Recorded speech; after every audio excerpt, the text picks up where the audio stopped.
Hello, everyone. It's so wonderful to be in our casual porch setting, oceanfront view with you.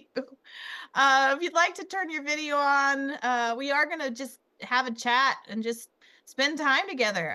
We would love to invite you also to check out sort of how our conversation is going to go. So if you want in the chat, there's going to be a link. Says MTEA Independent Studio Owners Q&A Notes, and it's just a Google Doc.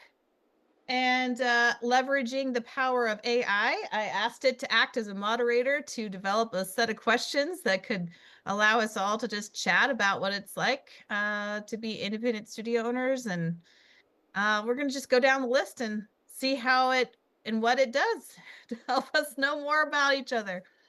So to get going, I'm going to actually give it to Brandon. Brandon, do you want to do quick intros? Who are you? Where are you from?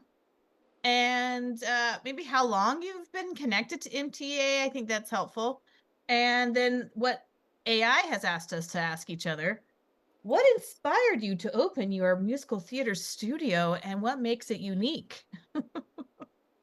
Thank you, AI. Wonderful. Yes. All right. We have two more friends coming in too. Hold on. There Hello. we go. Hello. Those of you just came in, there's a link that's going to be sort of taking our conversation into a draft, and we're going to just have a chat.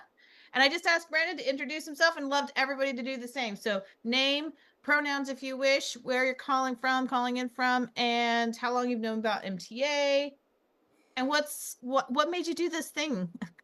What made you create something like this, a studio for yourselves? Go ahead. Yeah, so I'll start us off. Hey, everyone. I'm Brandon Marcus. Pronouns he, him, his, or whichever you choose. I answer to anything.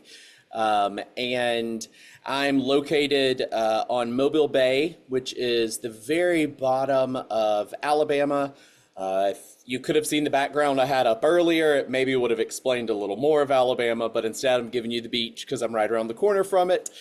But I've been a member of MTEA for, I don't know, 3, 4 years now, maybe. Pretty decent while. But I joined it because I'm a member of a few other organizations like Music Teachers National Association and NATS, the National Association of Teachers of Singing. Uh, I never felt like those were really focused more towards musical theater as much as they were a little more classical. So I've tried to integrate some musical theater ideas from MTEA into those groups. But I'm on year 13 of having my own studio. I started out as a one-person small studio, and now I'm a multi-teacher studio. Have 11 teachers that teach for me, and we teach acting, dance, piano, guitar, ukulele, voice, stage makeup. And I think what inspired me was just the lack of anything like this around my area. Living in Alabama, it's not really arts related. You've probably heard the phrase roll tide. We're very sports ball related here. Which is theater, which is all theater. It's all theater, it's all fake. It's It's all all theater. acting, All right? storytelling, right? I think actually football games is a storytelling experience for everybody. Let me talk about immersive theater experiences. That's it.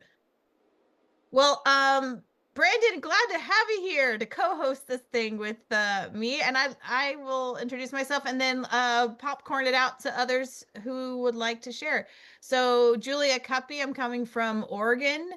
This is the actual Oregon coast behind me in this beautiful patio overlooking it.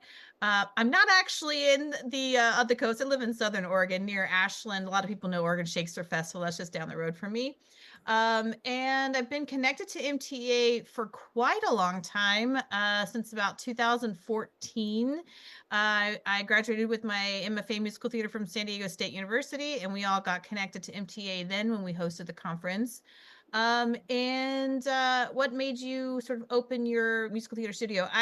My studio is a little bit different. I actually don't call it a studio. I call it a theater incubator. I work with new plays and musicals, and help incubate those pieces with young adults. And so it's a interesting world I'm in, and love to just dig deeper into how do we actually make a living wage with it all. That's a good question I have. How do we make life a livelihood with this work?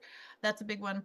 But what makes it unique is that I empower young adults to be cultural consultants in the development process by including them, and they get paid. They don't pay me to participate, I pay them to participate. So it's sort of a bigger thing to sort of navigate. So that's me. Would someone like to volunteer? We could also popcorn it out and I could say, hey, someone, anybody want to share first? You can unmic yourself, raise your hands. Yeah, go ahead. I'll go. I'm not even a musical theater educator. I am a visual and performing arts librarian at a university with a pretty well-known drama department. I'm at Syracuse University.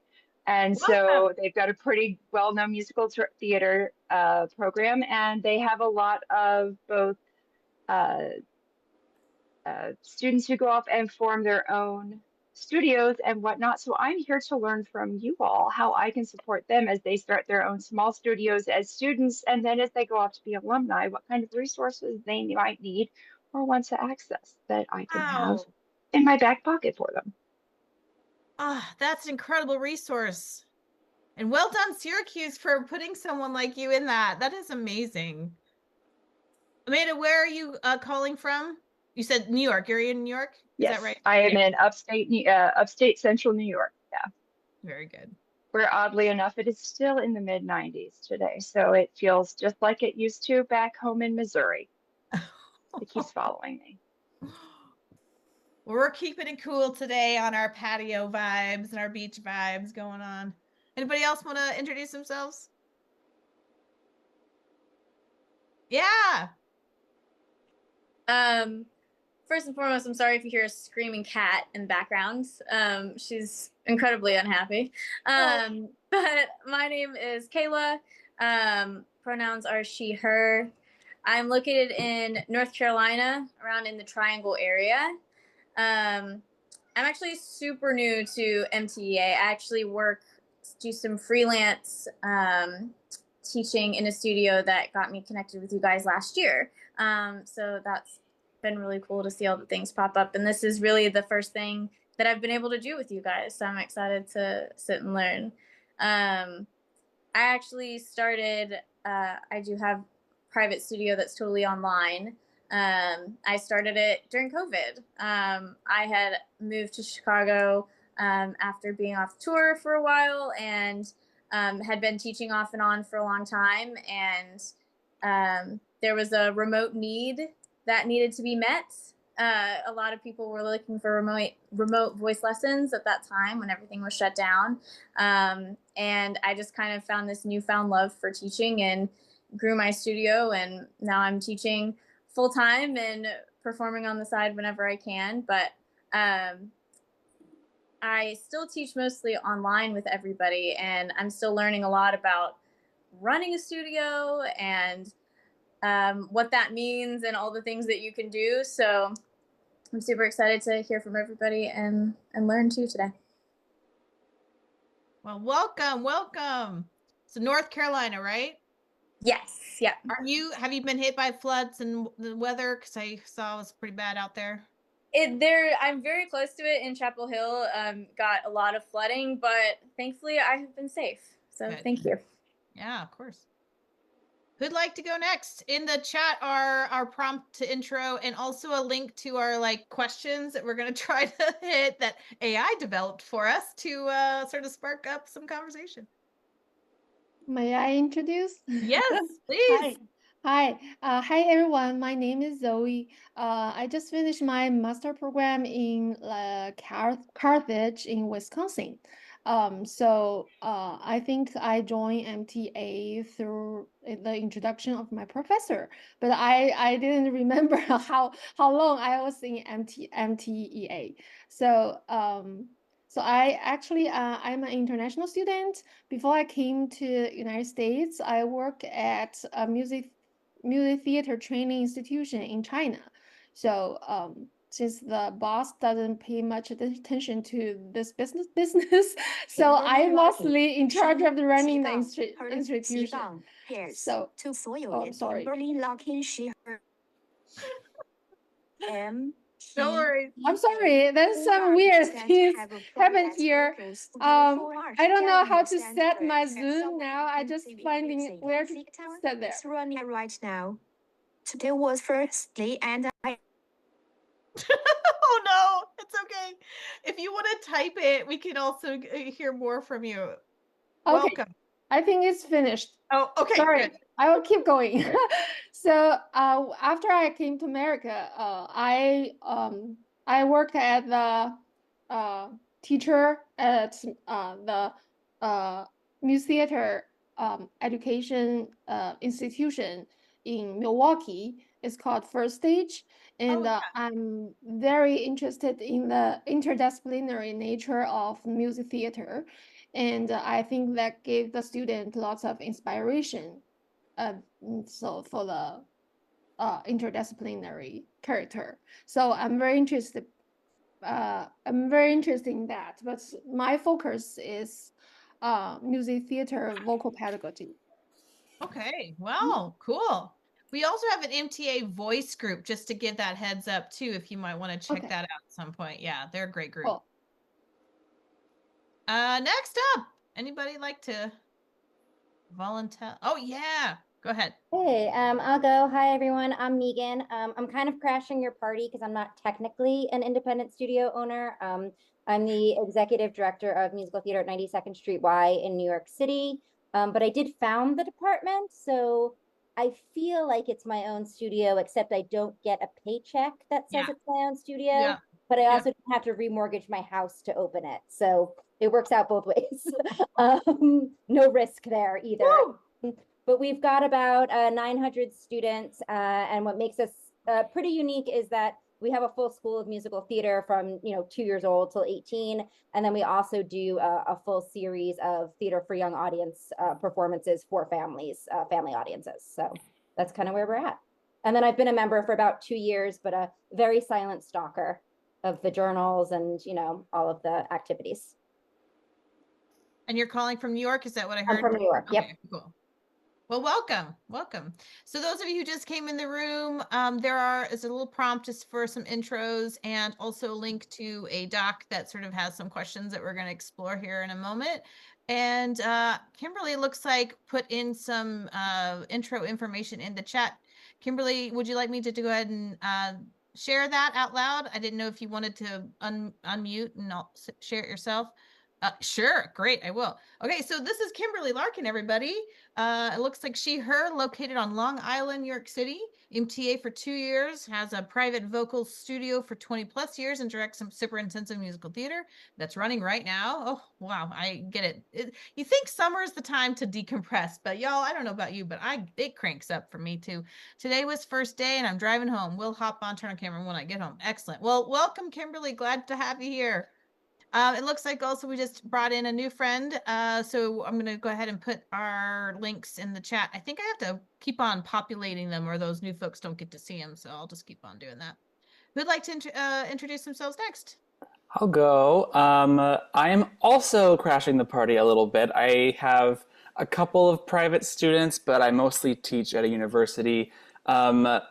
Full disclosure, I just forgot about the time difference. And so I was like, ready to jump in with the next topic, but I am really excited to be here to learn from y'all as well.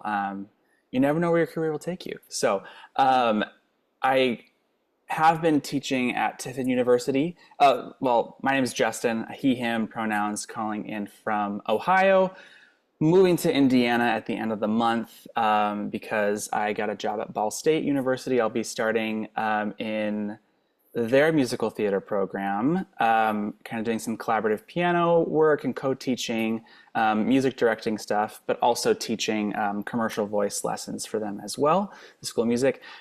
So that's me. I'm a voice teacher and music director primarily.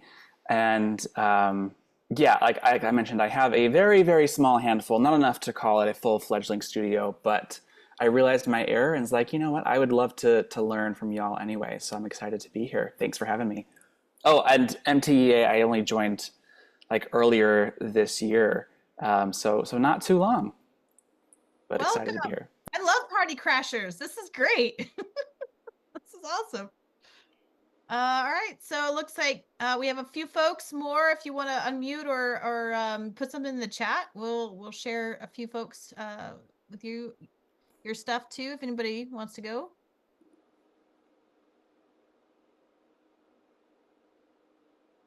Hello, I see a video. Hello. Hello. I'm Julie Lynn Barber. I use she, her, hers pronouns. I'm in Parker City, Indiana. So Indiana, down the there you road from Muncie. I actually work at or not at Ball State. I went to Ball State, but I work in Fort Wayne, at Purdue Fort Wayne, as head of music theater there. And I have an online studio now. I've always had a studio kind of wherever I've been. And during the pandemic, everyone who said, "Oh, I wish I was near you and could study with you," good. So I went entirely online as a sideline and to kind of keep me sane. So right now it's all professional women, mostly actors. And so what I love about it is they can text me last minute and say, not going to make it today, or can we bump it to tomorrow? And so can I. And I haven't like driven somewhere. And That's so nice. and also we can do a lot of like last minute. So I've got regulars and bi-weeklies, and then also just kind of coachings needed coming up. Is that all the questions? Oh, and MTEA 2015, I think, was my first conference. Yeah, because I think we've met because you look so familiar. Yes, I came to San Diego. Yes. That's where I met you. Yes. Yeah. That's so cool. Very good. Welcome. Thank you. And then we have, as we get new folks that come in, this is an open house, y'all. We're just like having a good old time. You know, I wish we had a little bit of a, I don't know, cheese dip to share.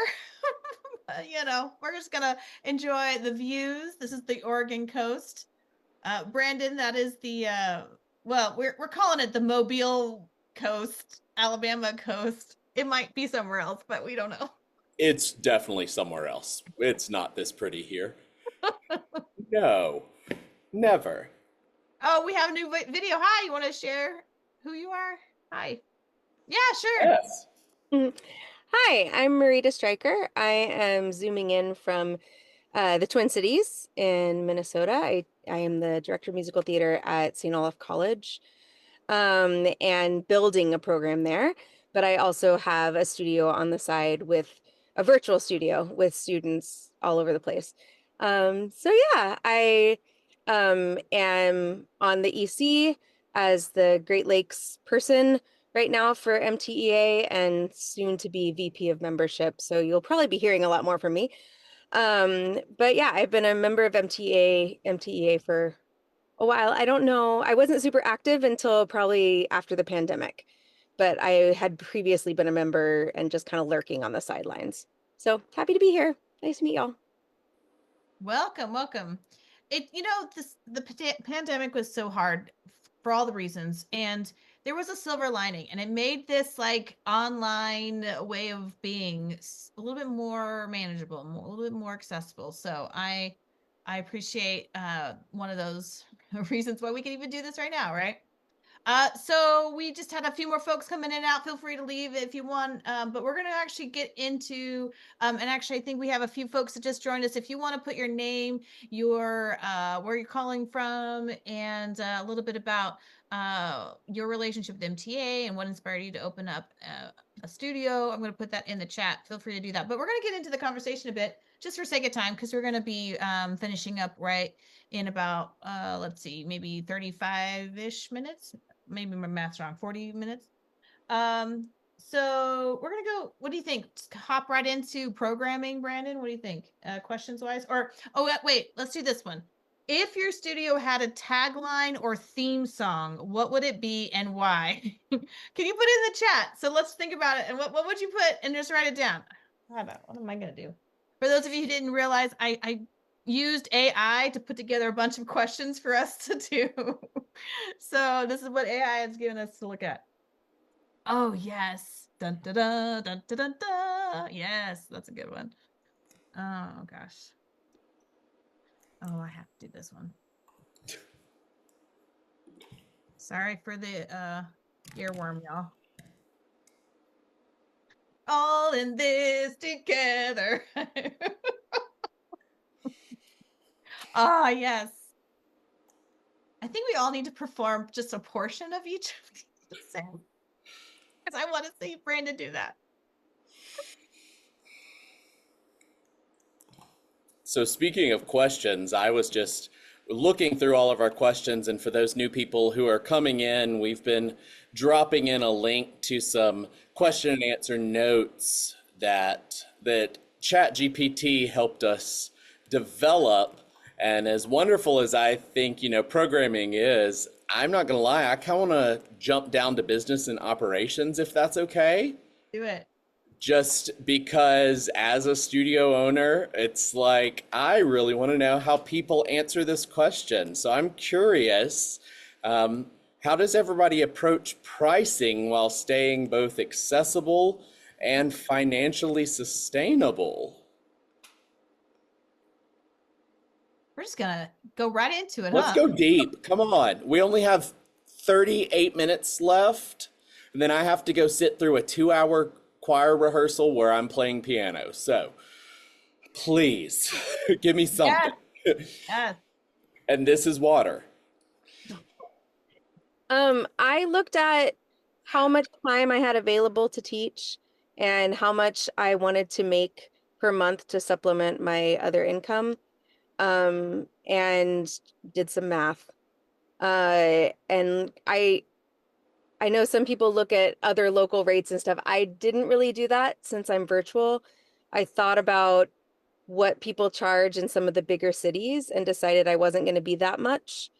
And so I wanted to be a little bit more accessible in that way. But I also have like membership model where you get, like, if you sign up for regular lessons and auto pay and all of that, then you get a little bit of a discount. And I'm pretty happy where things landed.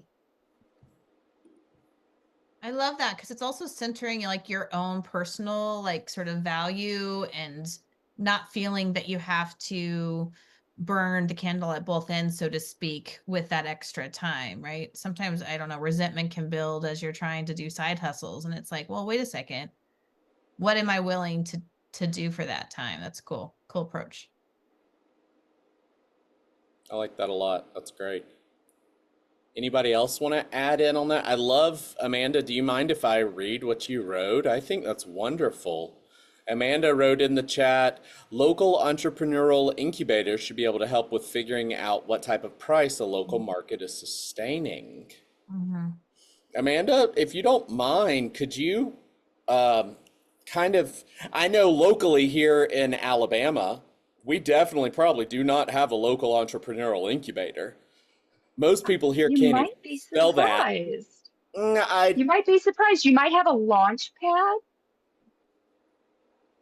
Explain a little if you don't mind. So we have what's called, it used to be called the Blackstone Launch Pad, and it was a program.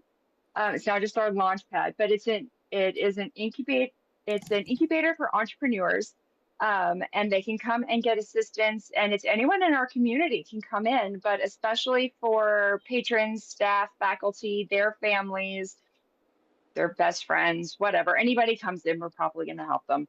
And they can come in and basically get help with ideation with a business, with getting hooked up with other people within the launch pad who have other skills. So say you're at the point where you're needing a website. Well, hey, Joe over here is in his 3rd semester of website building minor. He's looking for a project actually right now. Why don't you go talk to him? Or whatever else. And then sometimes they can help you out with that. And there are ones that aren't always connected to colleges as well. Checking out what your public library has to offer. and they'll know who to hook you up with in the local area as far as entrepreneurship resources go. See, I knew Librarians there are was a actually a reason really you great joined us resource for today. that.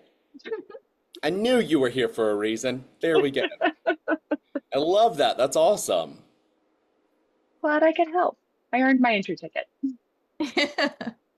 I'm going to actually twist this question a bit because I really don't know what I would want to get paid, because right now I'm not really paying myself, which is a problem, I know, because I'm building things up.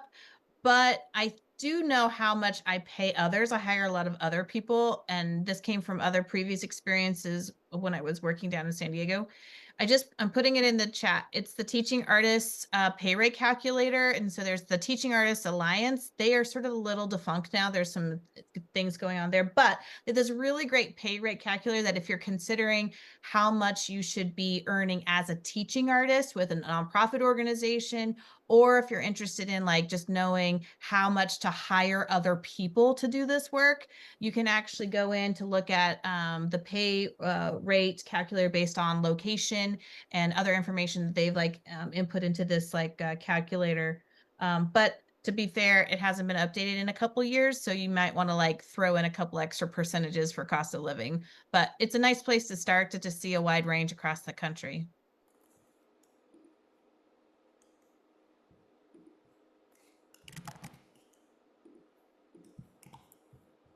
RG, where are you calling from? If you wouldn't mind typing that in, I'm just interested. Oh, okay. Canada, okay. Cool.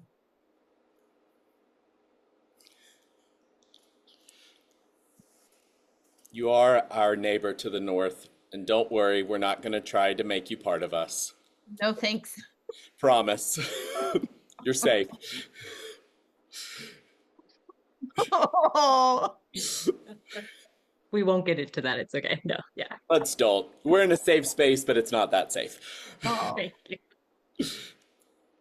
So let's talk about making money. How do y'all make money? I know that's a very taboo topic, right? It's like, oh no, we're pulling back the curtain a bit.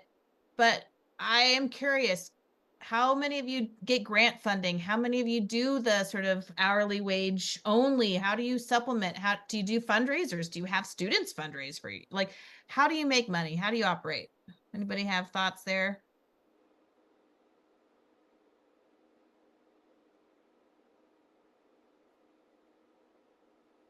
I'll say from a beginner standpoint, that this has been something that I personally have wanted to change. But I do like month to month. So I have had a lot of my students for a long time. So that gets me some, I guess like a membership. I think someone else mentioned that. It gets me some reliability in income, but I want to explore doing more classes, more audition prep, single sessions, and things like that to have different streams of income coming in, where I feel like you have maybe more flexibility with more time as you earn. Do you find yourself needing or feeling pressure with that setup to offer additional like asynchronous resources that aren't connected to your own personal time? Like, do you find yourself curating something for your folks that do that?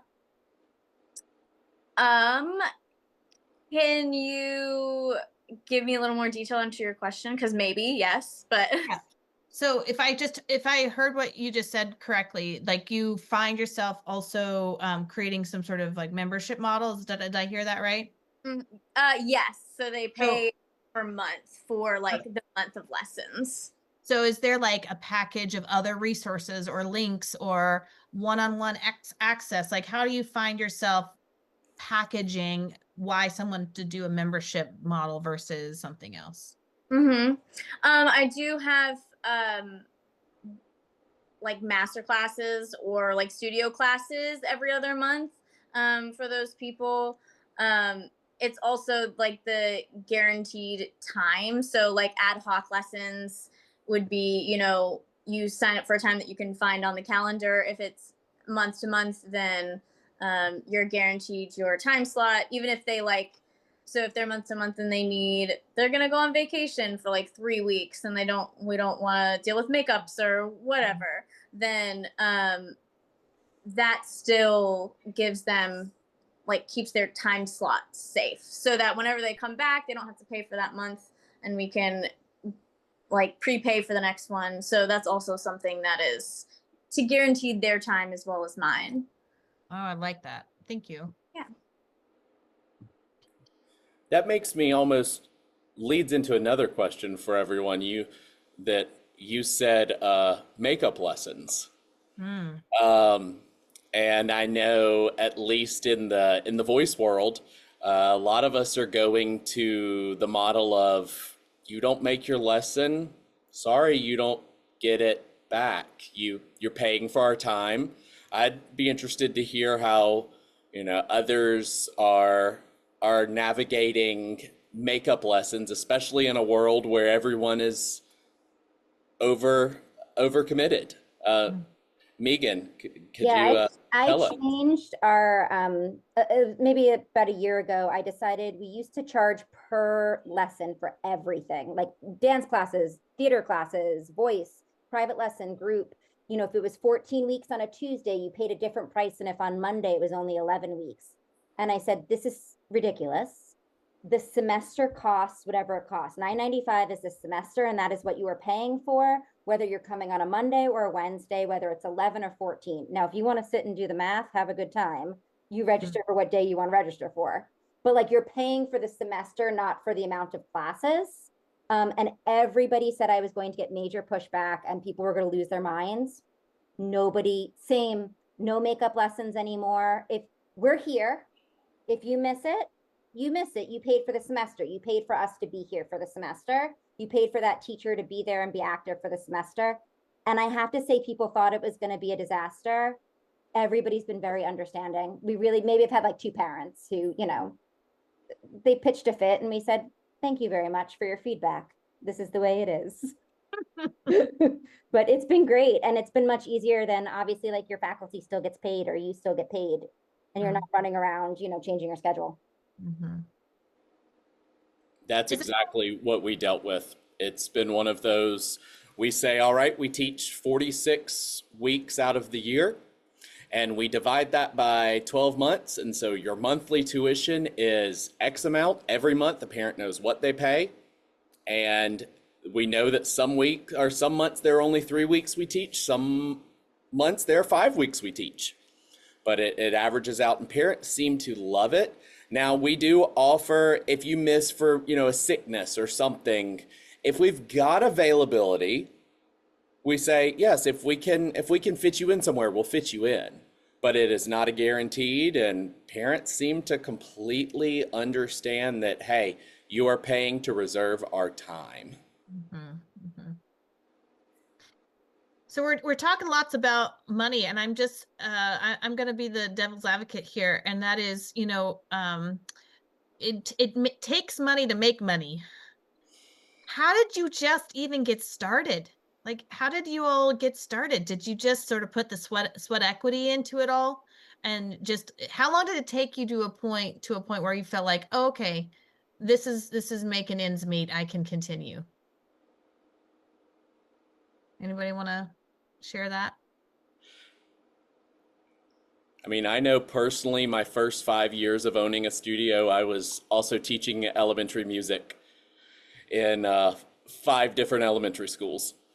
So I was teaching all day long, had just graduated with my undergrad, was working during the day in school systems, opening a studio in the afternoon, and working on my master's. So it took me, it's been fun. It's great. I love life. But it took, I think, 7 years for me to officially say, okay, I know for a fact this is good. And then the next week, COVID shut everything down. I remember that week of going, oh, everything's great. It's wonderful. I just bought a brand new 6,000 square foot facility. And then COVID hit. And actually, believe it or not, COVID was great for us because it allowed us, parents wanted something for their kids to do. Mm-hmm. So it built us up. It gave us a name. It was the first time I had ever hired teachers. Mm. And I went from being one person to being 11, and every semester I have a college intern that works with me and gets paid, and it's been great. And you still have your space, and actually, you've grown actually. We have expanded. Yes, we are now huge. It's You're great. a whole strip mall. Really, literally about to build a black box, and yes, so I it's know, gonna be right? great. Yeah, we're bringing a little slice of arts to Alabama. Roll Tide. Woo! If I could Somebody just else pop in, knows. if that's Please, please. Yeah. okay. So I come from a little bit of a different approach because I don't have like a big studio where I do. I'm just a private music teacher, so that's what I do. So I was an elementary school teacher up here in Canada, Ontario, near Toronto. Not that you guys know where that is, but it's okay. So I had savings, and then you know where that is. Awesome. I'm not actually from Toronto, but that's what people know, so it's okay. Um, and so with the pandemic, everything, and I moved. My backstory is I had a studio for about 12 years. I moved to a different province, came back, and I'm in a rural area. So I had to restart brand new all over again. My old place, it was always word of mouth. And here I've actually had to advertise because people don't know me in this region. And like I said in the chat, I'm semi-rural. So for me, how I started out is I did have a little bit of savings. So that helped. But I also just rent from a local church space. But I do have students who want to be musical theater people. I have had students go on very well, actually study at the Manhattan School of Music. And so what I'm doing, and I just always like learning and get different ideas, is I'm actually going to be partnering with people who do like dance studios and who already have musical theater there. So I, as a vocal teacher, as well as flute and piano, but vocal, can sort of, solicit my services there because sometimes, not always, people will say they're musical theater vocal teachers, but they don't have any musical. Like I have 2 degrees in music, like that's my thing. I've done performance, and I'm also about functional voice training and the health of the voice. And sometimes in being a voice teacher or a music teacher privately, it can be a little bit of a slippery slope with the training. So again, for how I'm restarting everything, it's just a little bit of savings, keeping it small at first, building my name or my reputation, as you guys all know, but then just connecting with other studios. They're like other music studios if they want, dance studios and or acting studios and local theater groups, right? Like either coming in and helping either be their musical director or or just do like a vocal workshop with them and in the high schools. And going back to your other question about like how you make money, I've I've been teaching for 20 plus years, so I've kind of done a lot. And for me, I just do hourly wages. I find that I've done the tuition, I've done all of that, but I basically do the hourly wages. And like again, I look at the people around me in my region, but I also look at what I'm able to offer different things than other people. So I'm on the higher end, but it's like I'm not trying to sound snobby or anything, but I look at my education. I look what my success rate, like, don't ask me to perform surgery on you, but I can teach you music and sing and all of that, right? So I value what I do and what I've done, and I don't undercut myself. I don't I'm not going to do a free gig anymore. How many times I've like, oh, do it for free, do it free. No, I'm not doing this for free anymore. So I would say another workshop is value your work, value your knowledge, value your expertise, and say, this is what I charge.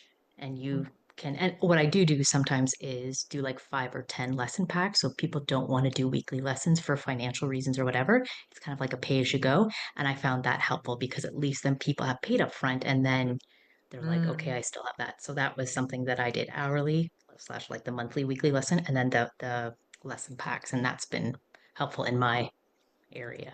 So, okay, my 2 cents. Yay.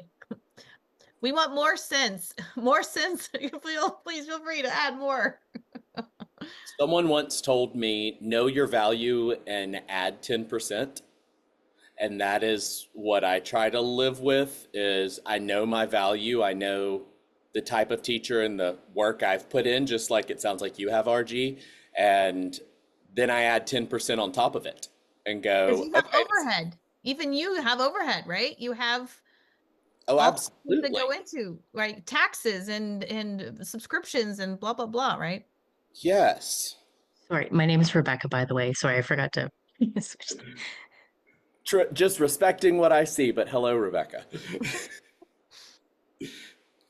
Do we want to shift the question maybe as in our last 20 minutes or so? I think that's enough business money chat. Woo! But it's important, and I wore my shirt. We got to pay artists. We got to pay ourselves. We got to make it, right? It's part of the gig. What else is part of the gig? I'm looking at questions. Anybody want to throw a question in the mix from the doc that they're interested in people asking and talking about? I saw one that's great that I'm also interested to hear some answers to, but under the hot topics and trends. Ooh. What trends are you seeing in musical theater education? Anything surprising or exciting?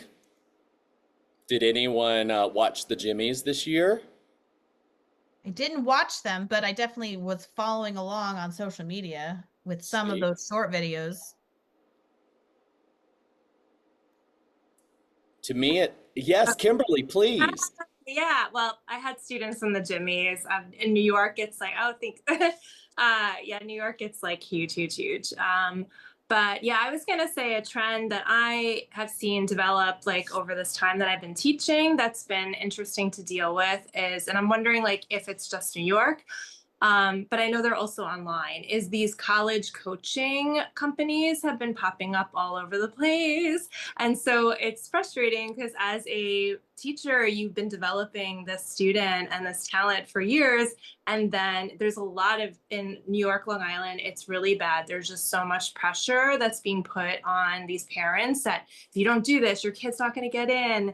And so they end up paying like so much money for these things. And I just don't personally, like, I don't think they're bad, but I don't personally think that they're necessarily like an edge up. I think they just have them audition for so many schools, and they do prepare them to a certain degree, of course, because they're giving them all the material.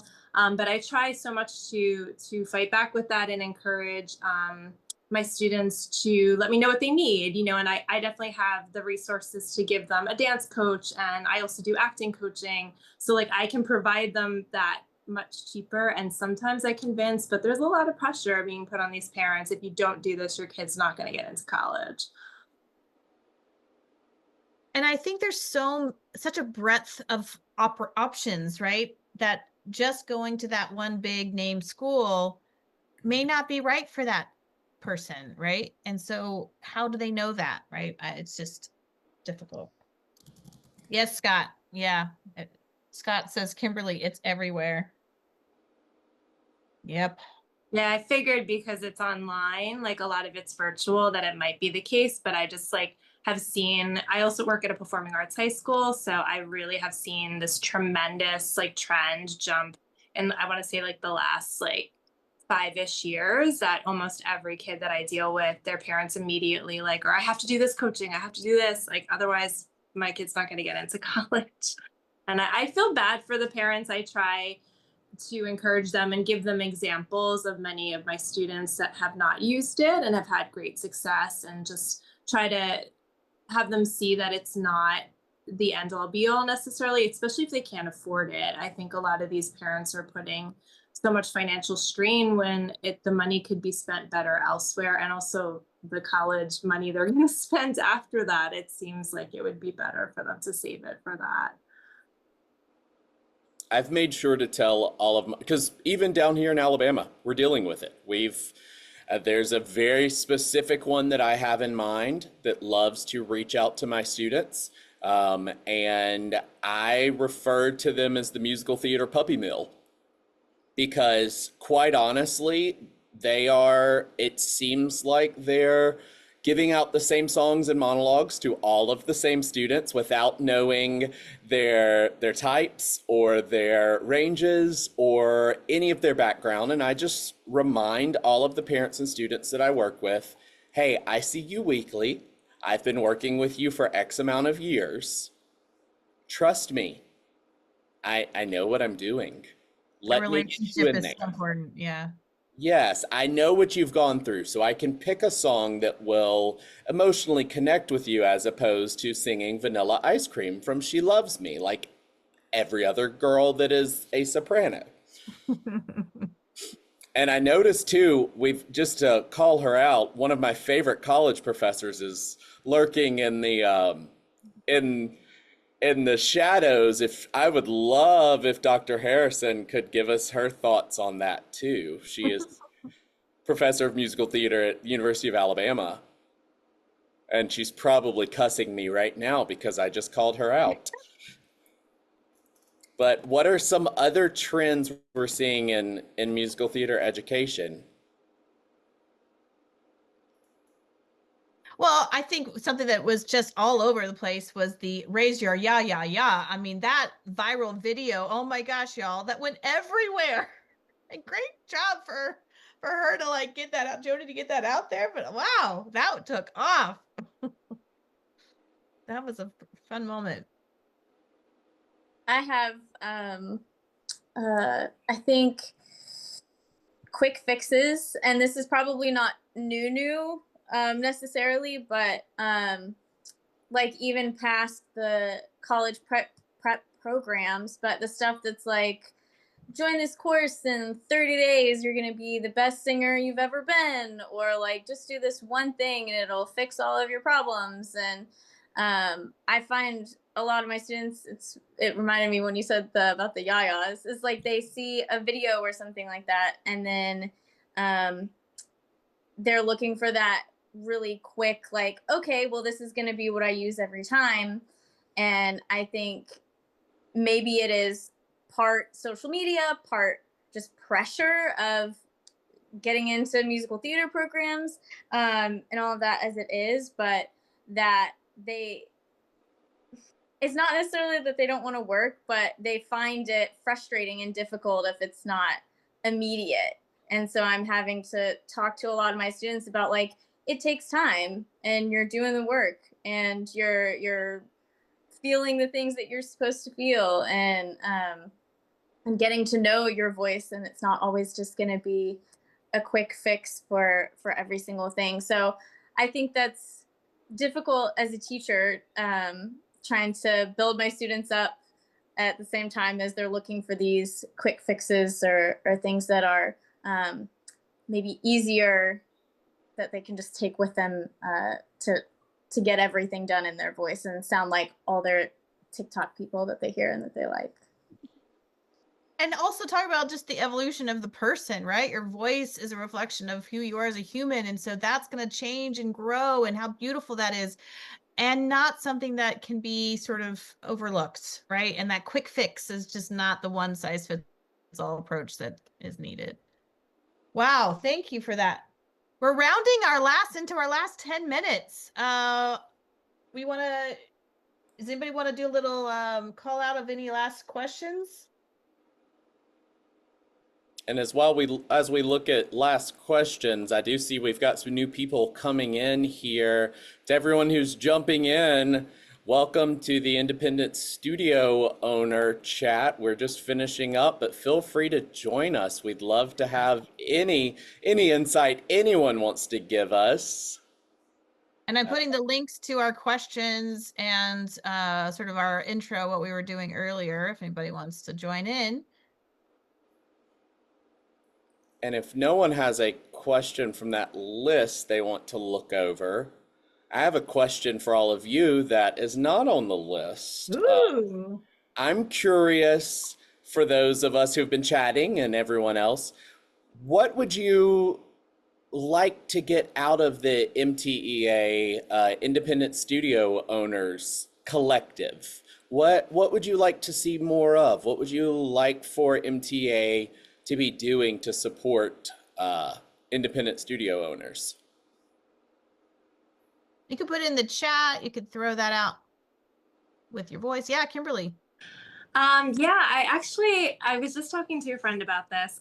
One of the most amazing experiences I had as a private studio teacher is I got to do this workshop at Goodspeed Opera House. They were starting a teacher education program. Sadly, COVID, I think, stopped the momentum on it.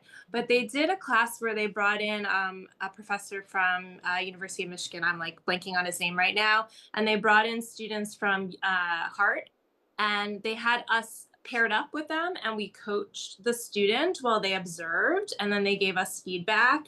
And I just feel like there's not enough of that out there. I think I know it exists, but I feel like it would be really amazing. Even virtually, I think now that we have this virtual option, that could be really interesting to like kind of set up a workshop or class where there's like a master teacher or even like a group, like a panel of people, and you're coaching a student, and then they're like giving you like real-time feedback on that. Just because it's just interesting to hear somebody else's perspective while you're actually doing it, like instead of just class. Great idea. That idea.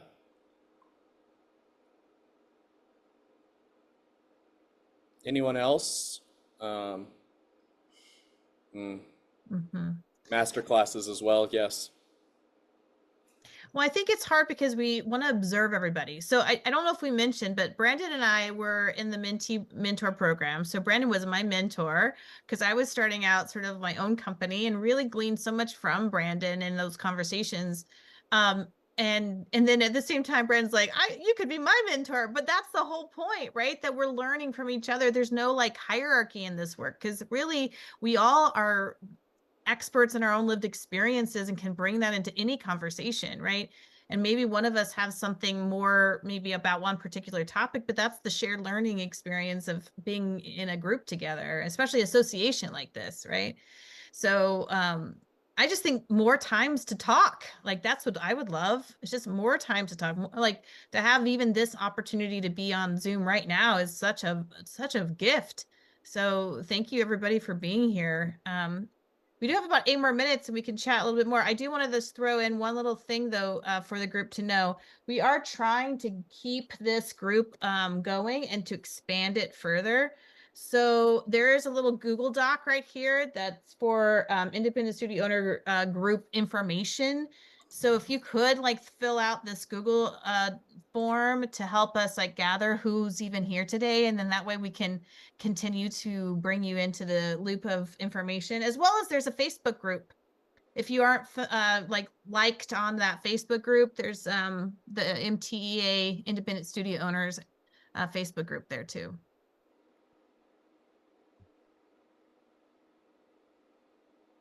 Okay, speaking of scholarships, if independent studio owner has a student family that is solid candidate come to virtually to Unified, we offer ability to audition with no need to apply academically. Oh, okay, that's cool. Oh, wow, cool. To get just some information. That's cool. Thanks for that information, Bunny. Thank you, Bunny. I will definitely be emailing you soon.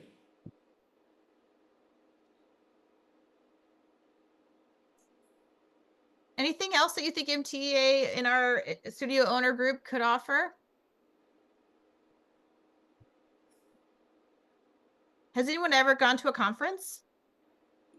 Yeah, raise your hand if you've been to a conference, your virtual or literal hand. Again, that's such an incredible moment to connect and be in the same time and space together, right?